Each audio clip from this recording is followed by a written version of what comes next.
शिव महापुराण, यहां तक विष्णु पुराण कहती है, स्कंद पुराण वर्णन करती है, कार्तिक खंड वर्णन करता है कि तुलसी का क्यारा गोल है, चौकोर है, षडाकार का है। उसका भी प्रमाण हमारे शास्त्रों में लिखा हुआ है कि अगर तुलसी का कुंड गोल है तो वो ऐश्वर्य प्राप्त करता है, तुलसी का कुंड चौकोर है तो वो वंश की वृद्धि करता है, तुलसी का कुंडा अगर षडाकृति का है, 6 फलक वाला है, तो वो घर में संपदा की वृद्धि करता है। ये तुलसी के कुंड का भी प्रमाण हमारे यहां शास्त्रों में लिखा हुआ है कि कुंडा कैसा होना चाहिए।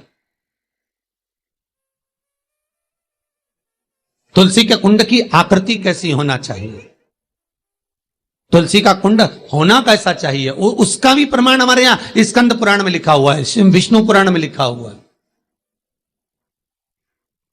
कि आपको क्या किस रूप में चाहिए। पर जगत है ना, दुनिया के आगे हाथ फैलाओ, जाकर निवेदन करो, यहां वाले बाबा के पास हो या वहां वाले बाबा के पास हो या उसके पास हो या उसके पास हो या जगत के पास जाओगे, दुख पाओगे, रुपया खाएंगे, चूना लगाएंगे, धक्के मारकर निकाल देंगे, 2-4-8 दिन घुमाएंगे फिराएंगे, कल आना, परसों आना, नरसों आना, ऐसा करना वैसा करना, बस बाबा यही घुमाते रहेंगे और तुम्हारे धन का चूना लगाते रहेंगे। पर निवेदन है, इनसे बचकर शिव की शरण में जाकर भगवान शास्त्र में जो लिखा है उसके अनुसार हम क्यों ना कर्म करें जिसका फल हम पा जाएं। हम क्यों ना ऐसा कर्म करें जिसके फल को हम पा सकें। हम क्यों भ्रमित हों।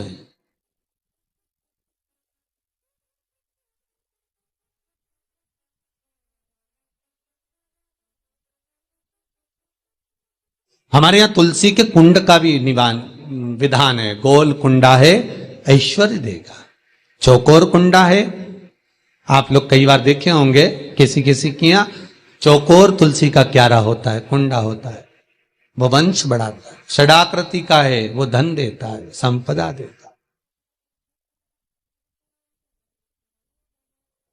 दोष हमारा है, हम तुलसी के कुंड के नीचे शंकर जी को रख देते हैं। क्यों? कि यहीं तुलसी जी को पानी चढ़ाएंगे, यहीं शंकर जी को चढ़ा देंगे। दोष है। तुलसी के कुंड के नीचे हम सर्प देव को रख देते हैं, नाग देवता रख देते हैं, पानी चढ़ाएंगे, पात्री रख देते हैं, नहीं, दोष।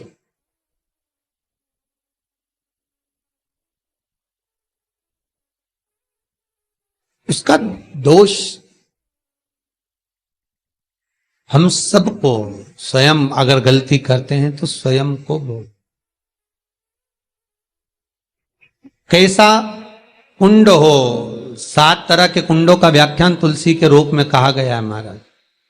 पहला गोल, दूसरा चौकोर, तीसरा षडाकृति, चौथा त्रिवेणी, 3 कोने वाला कुंडा।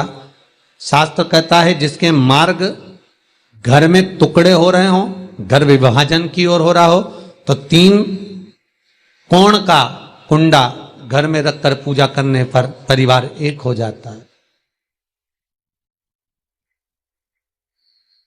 5वां, गार्डन में बिना कुंडे का, बिना कुंड का जो तुलसी का पौधा रोपित होता है, बिना कुंड के एक बगीचा जैसा बो दिया जाता है, तुलसी तुलसी उत्पन्न हो जाती है। महाराज वहां पर संपदा तो रहती है पर चिंता बहुत रहती है,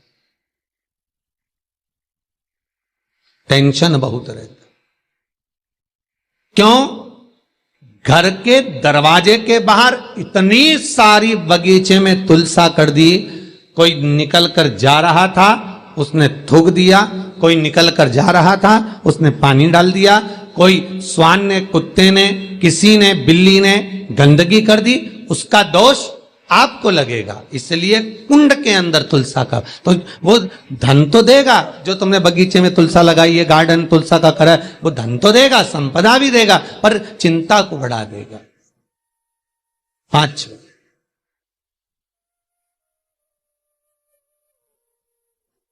महाराज 6, तुलसी के कुंड को 3 धार पर लटका कर रखना। कई जगह पर आपने देखा होगा तुलसी का जो कुंडा होता है उसको 3 जो तार होते हैं, 3 जो चेन होती है, उस पे लटकाया जाता है। महाराज विष्णु पुराण उसका भी व्याख्यान करती है। महाराज वहां व्यक्ति के कार्य उन्नति की सीढ़ी की ओर बढ़ जाते हैं। जैसे भोजन की थाली लग गई, भोजन तैयार हो गया, बस खाने बैठे हो और थाली खसक गई, समझ लेना कि तुलसी को अधर पर लटका कर रखा है। इसलिए कार्य तो हो रहे हैं, बनने वाले हैं, 4 दिन बाद ये काम होने वाला है, 8 दिन बाद ये काम होने वाला है, लग रहा है कि इसमें इतना फल मिलेगा, लग रहा है इस व्यापार को करेंगे तो इतना फायदा हो जाएगा, सब कुछ करा, लाखों रुपए लगा भी दिए, थाली मालूम पड़े खसक गई, अधर लटका है तुलसी। 7 क्रम है तुलसी के, ये छठा क्रम बताया। तुलसी का 7वां क्रम,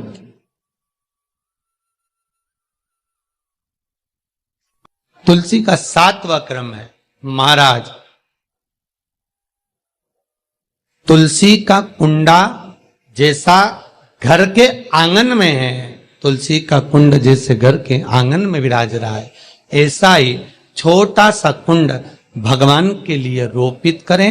प्रतिदिन भगवान की सेवा करते समय तुलसी का कुंड सम्मुख रखकर उसकी आराधना करना, फिर उस कुंड को वापिस बाहर ले जाकर रखना, फिर दूसरे दिन पूजन के समय पर कुंड को लाकर रखना। हम तो यहां तक कहते हैं, विष्णु पुराण गर्ग संहिता कल्याण का तुलसी अंग यहां तक वर्णन करता है कि आप पूरे साल ये नहीं कर सकते तो कम से कम कार्तिक के महीने में भगवान के सामने तुलसी का छोटा कुंड, चौकोर वाला, गोल नहीं, चौकोर कुंड लाकर भगवान के सामने रखकर छोटा सा कुंड का पूजन कर कर भगवान के साथ उस कुंड को वापस बाहर विराजमान करें, फिर कल लेकर आए, फिर विराजमान करें। आप पूरे साल नहीं कर सकते तो 1 महीना।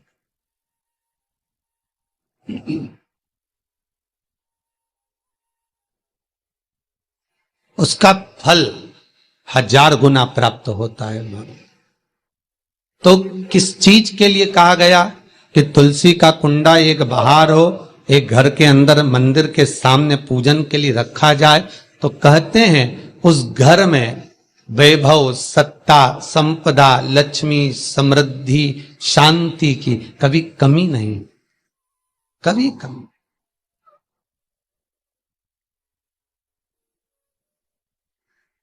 प्राप्ति सुख की, आनंद की। 7 तरह के कुंड, 7 तरह के तुलसी के रोप का वर्णन हमारे यहां विष्णु पुराण में किया गया। 7। आप किस भाव से कर रहे हैं ये आपके ऊपर।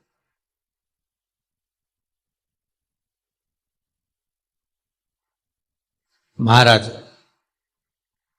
स्त्रियों के, नारियों के जितने भी रोग होते हैं, बीमारियां होती हैं, रजोधर्म से जुड़ी हुई जो भी तकलीफें होती हैं, उसका भी व्याख्यान देवी भागवत में स्पष्ट कहा गया। गूलर का फूल, अर्थात जो देवी जी को, माता जी को जो घंटी वाला फूल चढ़ता है लाल कलर का, गूलर का फूल, माता के चरणों को छुआकर, तुलसी के पौधे का स्पर्श कराकर, जो नारी को रजोधर्म से जुड़ी हुई परेशानियां होती हैं, उसके अंतर्गत वो फूल तुलसी का पौधा दिखाते हुए खिला दिया जाता है, तो 3 दिन में उसको 2 दिन में आराम लग जाता है, 2 या 3 दिन में आराम। महाराज, तो शास्त्र कह रहा है आराधना में आप हाथ की माला, कर की माला ना भी रखें तो घट की माला, तुलसी की माला, रुद्राक्ष की माला आपके कंठ में होगी, तो 21,600 श्वास जो मनुष्य के शरीर से प्रतिदिन निकल रही है, 21,600 श्वास जो मानव के शरीर से प्रतिदिन निकल रही है, उस श्वास के बल पर आपकी घट की जिह्वा से वो मंत्र जाप हो जाएगा, उसका पुण्य आपके खाते में। तुम्हारे गले में जो तुलसी की माला हो, तुम्हारे गले में जो रुद्राक्ष की माला हो, उसमें मन के 108 होना चाहिए या 108 से भी ज्यादा होना चाहिए।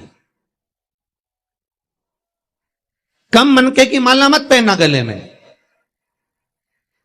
बारीक बारीक मनके की कर लो, छोटे से छोटे मनके की कर लो, 100 से भी ज्यादा हो, 108 से भी ज्यादा हो। क्यों? क्योंकि गले में अगर तुलसी की माला होगी, गले में रुद्राक्ष की माला होगी, भले तुम